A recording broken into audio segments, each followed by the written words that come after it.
Assalamualaikum warahmatullahi wabarakatuh.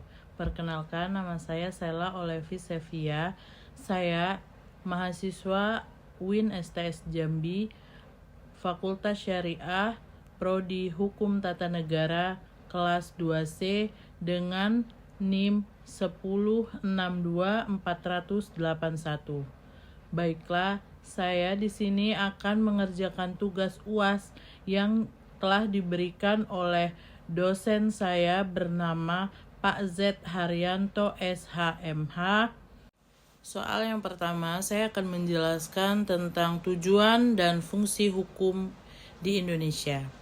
Fungsi hukum secara umum adalah mengatur tingkah laku manusia atau masyarakat untuk menyelesaikan sengketa, serta menjaga ketertiban dan keadilan. Hukum juga berperan sebagai alat untuk mencapai tujuan-tujuan yang diinginkan di masyarakat, seperti keadilan, keamanan, dan ketertiban. Soal yang kedua, saya akan menjelaskan tentang sumber hukum undang-undang di Indonesia. Sumber hukum undang-undang di Indonesia merujuk pada berbagai bentuk peraturan perundang-undangan yang memiliki kekuatan hukum mengikat, termasuk Undang-Undang Dasar 1945. Undang-undang, peraturan pemerintah, dan lain-lain. Sumber hukum ini menjadi dasar bagi pembentukan dan penerapan hukum di Indonesia serta menjamin kepastian hukum dan keadilan. Sedangkan sumber hukum kebiasaan adalah aturan-aturan yang lahir dan berlaku karena adanya praktik atau tindakan yang dilakukan secara berulang-ulang dalam masyarakat, sehingga dianggap sebagai satu norma atau aturan yang mengikat.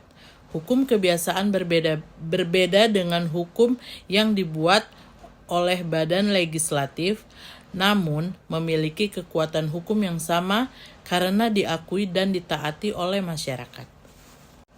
Soal yang ketiga, saya akan menjelaskan persamaan antara kaidah hukum dan kaidah sosial lainnya.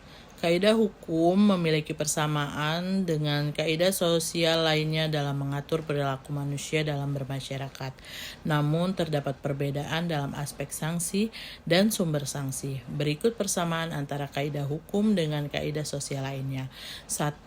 Mengatur perilaku. 2. Bertujuan menciptakan ketertiban. 3. Saling melengkapi. Sedangkan perbedaan utama antara kaidah hukum dengan kaidah sosial lainnya terletak pada sanksi. Kaidah hukum memiliki sanksi tegas, jelas yang berasal dari lembaga negara. Sedangkan sumber hukum yang dimiliki oleh sanksi lainnya adalah kebiasaan dalam bermasyarakat atau yang diterapkan oleh orang-orang terdahulu. Soal yang keempat, saya akan menjelaskan tentang definisi hak. Hak adalah kuasa atau kewenangan yang dimiliki seseorang atau pihak tertentu yang dilindungi oleh hukum untuk melakukan sesuatu atau menerima sesuatu. Hak juga dapat diartikan sebagai sesuatu yang benar, milik, kepunyaan, atau kekuasaan untuk berbuat sesuatu. Dalam konteks yang lebih luas, hak adalah prinsip mendasar yang memberi individu kemampuan untuk menerima perlakuan adil dan layak dalam bermasyarakat. Berikut adalah penjelasan bermacam-macam hak. 1. Hak absolut. Hak yang berlaku mutlak dan tidak terpengaruh oleh situasi atau keadaan apapun. 2. Hak individual atau hak sosial. Hak individual yang melekat pada setiap individu seperti hak untuk beragama dan beribadah. Hak sosial adalah hak yang dimiliki oleh masyarakat secara bersama-sama seperti hak pendidikan, hak atas pelayanan kesehatan, dan hak atas pekerjaan. 3. Hak legal dan hak moral. Hak legal yang diakui dan dilindungi oleh hukum seperti hak atas tanah, hak atau atas warisan, dan hak atas pekerjaan. Hak moral, hak yang didasarkan oleh prinsip-prinsip pada etika dan moral seperti kewajiban untuk berbuat baik kepada setiap. Hak positif dan negatif. Hak positif, hak yang menuntut pihak lain untuk melakukan sesuatu seperti hak atas pendidikan, hak atas pekerjaan, dan hak atas jaminan sosial. Hak negatif, hak yang memberikan kebebasan kepada individu untuk bertindak dan tidak bertindak tanpa campur tangan pihak lain, seperti hak untuk berbicara, hak untuk beragama, dan hak untuk tidak disiksa. Hak khusus dan hak umum. Hak yang hanya dimiliki oleh kelompok tertentu adalah hak khusus. Hak umum adalah hak yang dimiliki oleh semua orang. Soal yang kelima, saya akan menjelaskan tentang perbuatan hukum. Perbuatan hukum adalah setiap tindakan yang dilakukan oleh subjek hukum atau orang atau badan hukum yang akibatnya diatur oleh hukum, di mana akibat tersebut dianggap sebagai kehendak dari perilaku perbuatan hukum dapat menimbulkan hak dan kewajiban bagi pihak yang terlibat. Jenis-jenisnya: perbuatan hukum sepihak, dilakukan oleh pihak saja dan menimbulkan hak dan kewajiban pada suatu pihak. Perbuatan hukum dua pihak, dilakukan oleh dua pihak atau lebih dan menimbulkan hak dan kewajiban timbal balik bagi semua pihak.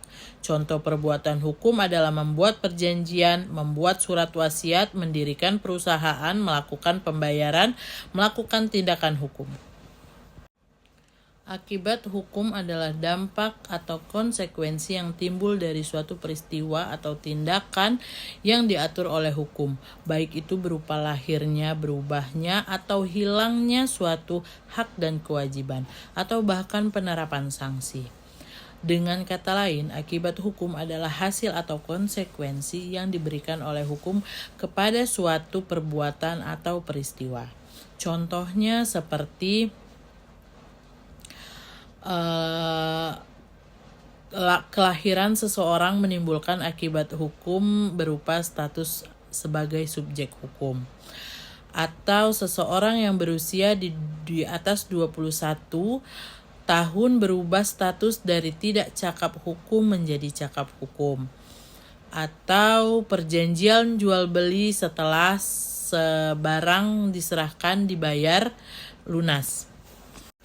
Baiklah, itu saja yang dapat saya jelaskan dari pertanyaan-pertanyaan yang sudah dosen saya berikan.